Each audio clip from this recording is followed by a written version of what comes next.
Hello and welcome to another episode of our 20-minute playbook series, where each week I sit down with an elite performer, from iconic founders to world-renowned investors and best-selling authors, to dive into the ideas, frameworks, and strategies that got them to the top of their field, all in less than 20 minutes.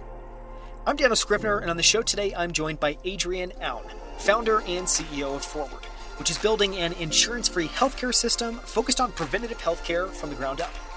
Forward was founded in 2017 to invert the typical model of healthcare, where most healthcare follows a service model where one patient sees a single doctor only when they need care. Forward is building healthcare focused on health and preventative care that's productized so you can use it anytime, anywhere, that's scalable so it's affordable for everyone, and always on, with help available through Forward's app, as well as a network of doctors' offices around the United States.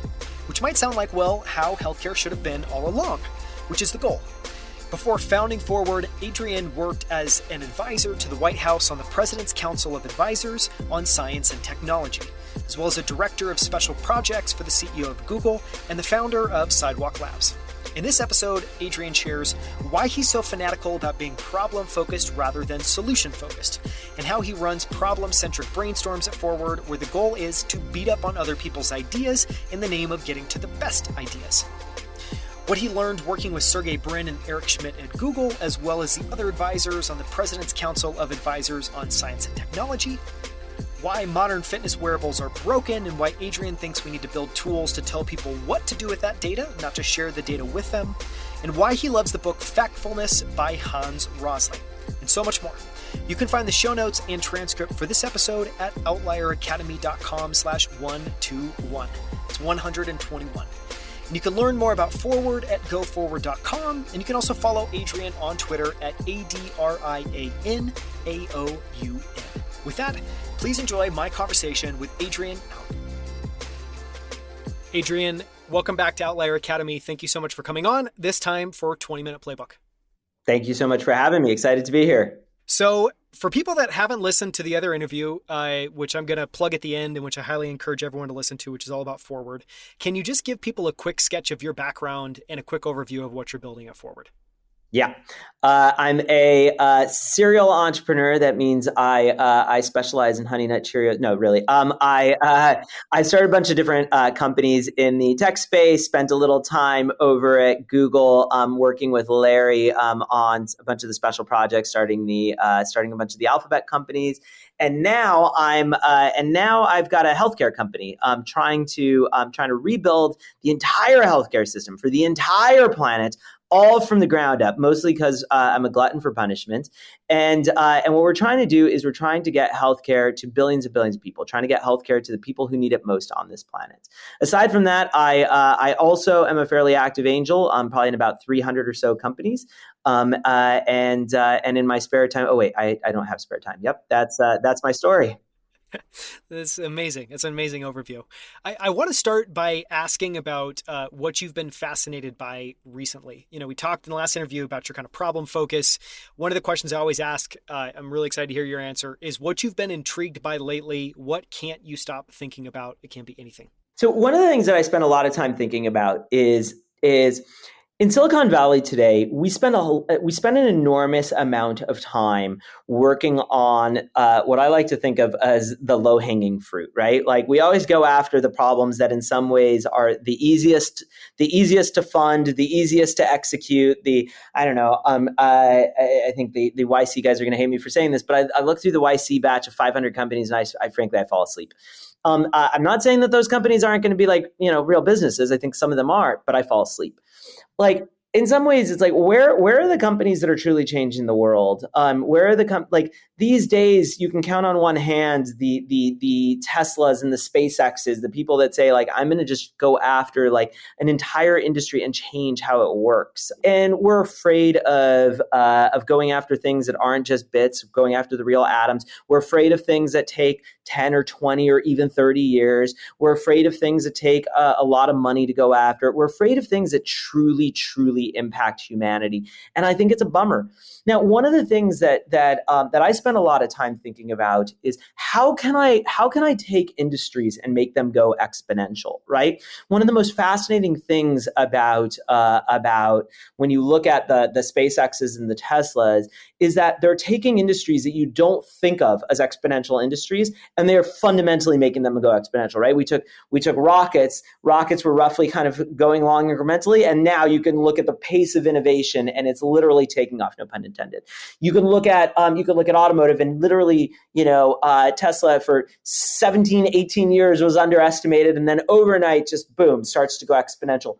At Ford, we're trying to do the exact same thing with healthcare. We ask ourselves, can we get healthcare to 1 billion people?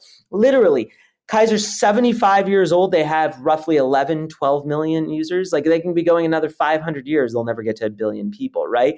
So we ask ourselves, how can we build the first healthcare system that covers literally the entire planet? But why are we not asking ourselves this for every industry? Why does this not exist for food? Why does this not exist for education? Why are we not doing this? And this is one of the things that I think is kind of the lost art of Silicon Valley. So I've been spending a lot of time kind of trying to wrap my head around that. So well said. I feel like someone just needs to write a book or do a short tape on, like, where the hell is the ambition? Why is it gone? And how do we get it back? And how do we fund it and create a system that can actually push it forward? I want to talk for a second about your superpowers. When you think about building the company, the experience, the team at Forward, you've done a bunch of incredible stuff before Forward. What do you think of as your superpowers, and how have those helped you to build Forward? So I always hate the word superpower because it feels like it's like one of the most arrogant things you can say about yourself. But if I'm going to answer it nonetheless, I think one of the things that I'm decent at, it's going to sound fairly obnoxious, is I'm really decent at being incredibly stubborn. There's a lot of times in my life where I believe something that nobody else around me believes. And it's really, really, really hard to know something that everybody is telling you you're wrong on, literally everybody, and say, you know what? Kindly, fuck all of you.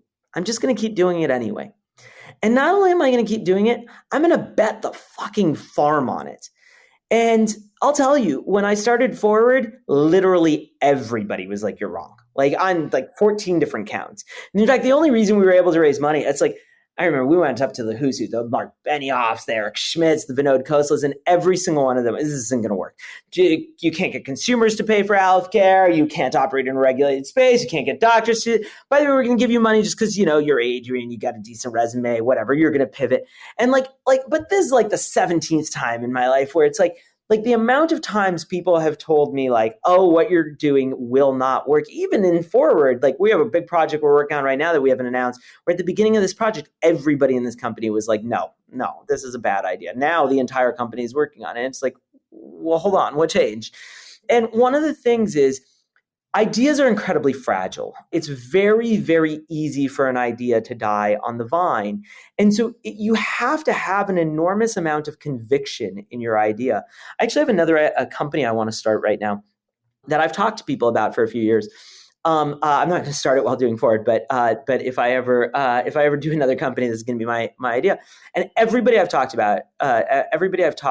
about it says it's a terrible idea. And I'm 100% convinced it's a great idea. And one of the things that's amazing to me is the amount to which I'm like, but I know that if I go build that product, every single one of you will use that product. But think of how much like you have to have mental fortitude to bring something to bear. So when you think about companies, when you think about startups, an insane amount is just willing something into existence. Because if you can't get past literally the naysayers, like it turns out that the motions, that putting your left foot in front of your right foot is not actually going to happen if you're not past your own demons in your mind. And so that I think is one of my superpowers. And then the second that kind of goes part and parcel with that is at some point getting somebody to agree with you. It's like you see something that others don't see. And at some point, you need to be able to convey that. Even if you can't get somebody on day one, you need to, I don't know, draw a picture or build a prototype or get some momentum enough that others will start to see your way.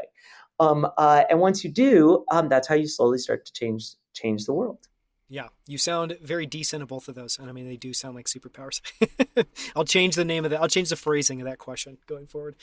I want to talk for a second about health and, I don't know, health in general, kind of performance boosters, maybe a little bit. And the question I want to ask was, I'm guessing, during this interview, I've been looking at, you have this ring on your finger, which I'm guessing might be an Oura ring. Clearly Forward is a very technology focused company. We're in an age where right now, I find it amazing just the amount of interesting innovations that's going on, whether it's 8 Sleep or Whoop or Oura or, a whole host of companies.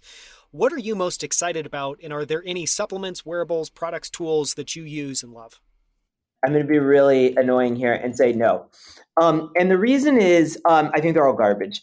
And I'm not trying to knock the Oura people. I actually don't think it's their fault. I think that we've created things in essence, the wrong order. When you look at digital cameras from 20 years ago, digital cameras were cool. Digital cameras were awesome. But they didn't really do that much, right? We walked around, we took some photos. I call this the sharper image era, right? I had a digital camera, but I actually had 17 like stupid shits that I bought every Christmas, and I don't know, I bought them, I used them for a week, and I threw them away. And then we got the iPhone, and the second we had the iPhone, everything changed. Now, the reason is because these things can't really live by themselves, right?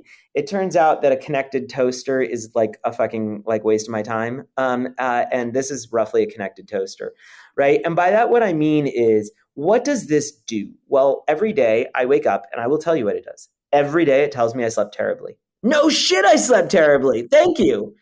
Now what? Well, what you really want it to do is you really want it to connect up to my doctor. You really want it to tell me what to do next, change my diet, change my exercise, help me with my mental health, change my life. But it's not. Why? Because it's not my doctor. Well, it's a little like the connected toaster without the iPhone. It's like your Nest without your iPhone. It's like your connected TV without your iPhone. It's like at some point, I need that base that they all connect up to connect to my life. And they don't have that, right? There is no digital doctor. So we need to create that digital doctor first. And then all these things need to plug in. My watch the other day did this really fun thing where it goes, your heart rate has been elevated for the last 10 minutes and you are not moving around. And I was like, first off, oh God, that's a little scary. And second off, I was like, now what? And it was like, you should do something about that. And I was like, really?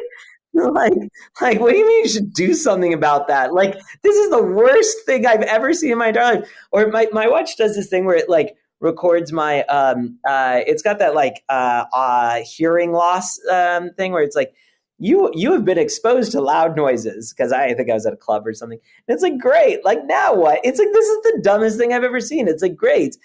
I don't know, hand somebody a stethoscope. Just go around and for Christmas, go get your friends stethoscopes and just be like, great, now your heart's going to be better. I got you a stethoscope. No, it's not. What are you doing?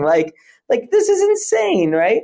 And so what you realize is we've done the 10% of the problem. We've given somebody a piece of data. In fact, in healthcare these days, they talk about data overload. We're giving people too much data. Yeah, it's because you forgot to build the damn product. It's like this is absurd. My thermostat collects 1 million data points. It didn't give me the data. It just told me here's what you need to do. It's but again, we forgot to build the doctor. So build the damn digital doctor. That's what we actually need. So well said. I hope that's the secret project that you might be working on at Forward, because it's badly needed, and you need to you need to integrate all these things. It's obvious. Except that it's not so secret. Yes. I'd love to talk about lessons learned for a second. Your background's fascinating. I'll just quickly recap some of the highlights you touched on at the beginning. You've been an advisor to the White House on the President's Council of Advisors on Science and Technology. You're the founder of Sidewalk Labs at Google, and you were director of special projects to Larry Page, who was the CEO of Google at the time, basically helping create a bunch of alphabet companies. So the question I want to ask is, you've clearly worked with, I think, what anyone would say is an incredible cohort of people. What are some of the most interesting principles, mental models, rules of thumb What did you pick up from some of these people? Yeah, so I've got a bunch. So I don't know that there's like any one that like rules them all, but let me give you a couple thoughts. One thought is it's just as easy to work on something that's big as something that's small. So I was asked, like, pretend you were going to go and say, I'm going to build a startup that builds a better spoon. Literally, we're just going to sell spoons. What are you going to do? Raise a couple $1 million, get a couple people in a room, work on the product for a year, ship a product. Okay. I'm going to work on a startup that works on reinventing all of healthcare. I'm going to raise a couple $1 million, get some people in a room, work on a product, ship a product in a year. So look, at some point, like, you're going to spend a lot of hours, you're going to have a lot of fucking stress. You might as well work on something that matters, don't work on the damn spoon.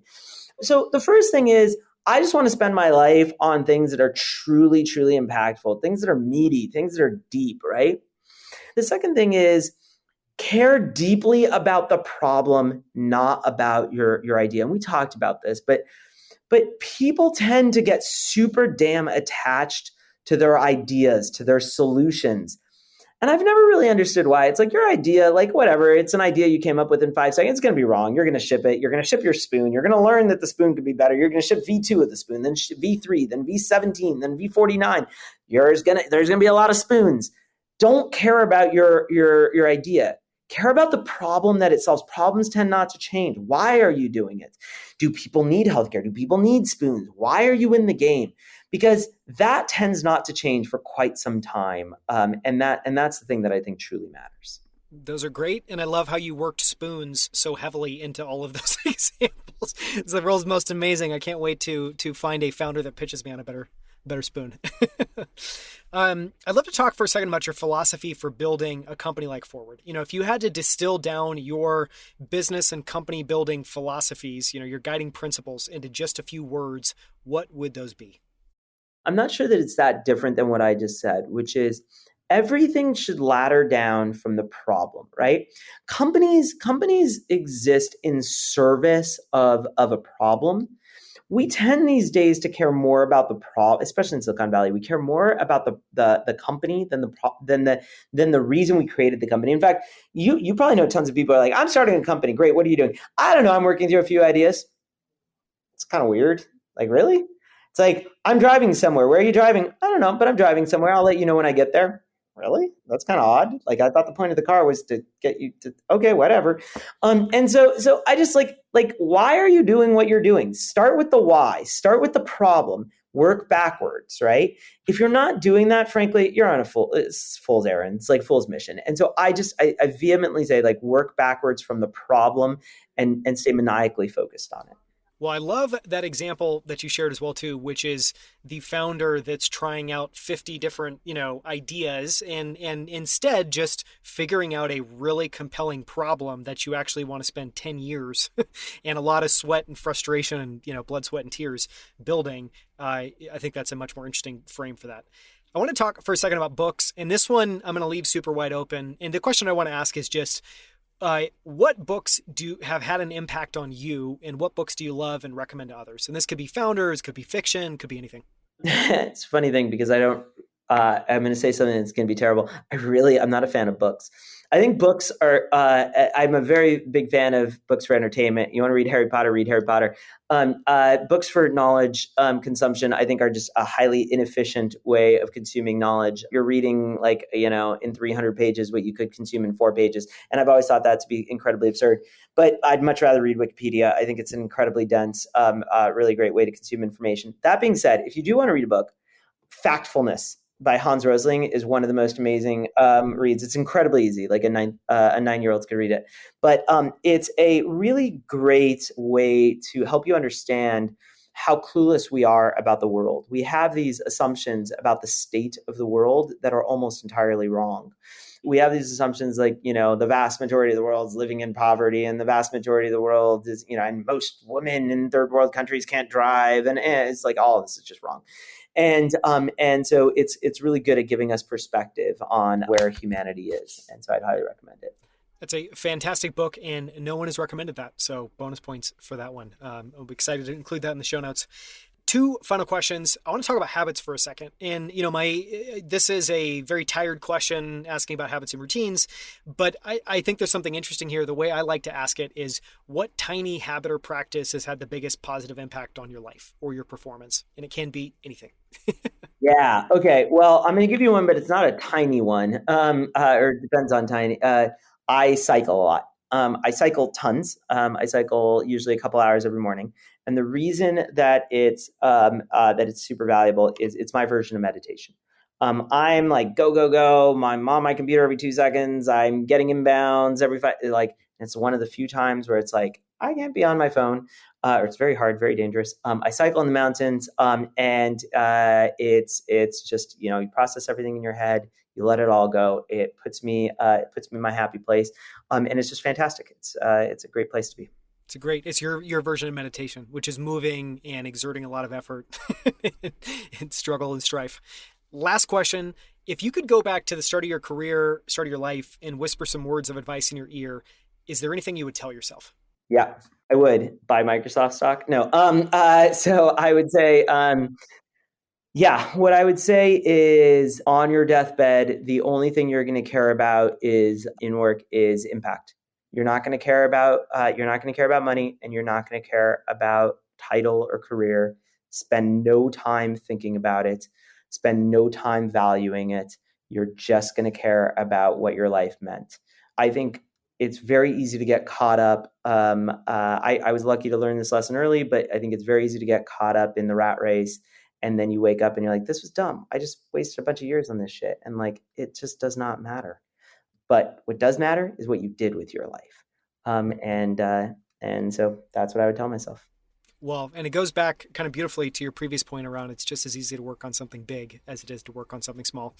Thank you so much for the time, Adrian. This has been one of my favorite interviews. I really appreciate it. Not at all. It was an absolute pleasure, man. I appreciate you having me. Thank you so much for listening to this episode. You can find the show notes and transcript at outlieracademy.com/121. It's 121. For more from Adrian Aoun, listen to episode 118, where he joins me on our Outlier Founder series to go deep on Forward, which is building an insurance-free healthcare system focused on preventative healthcare from the ground up.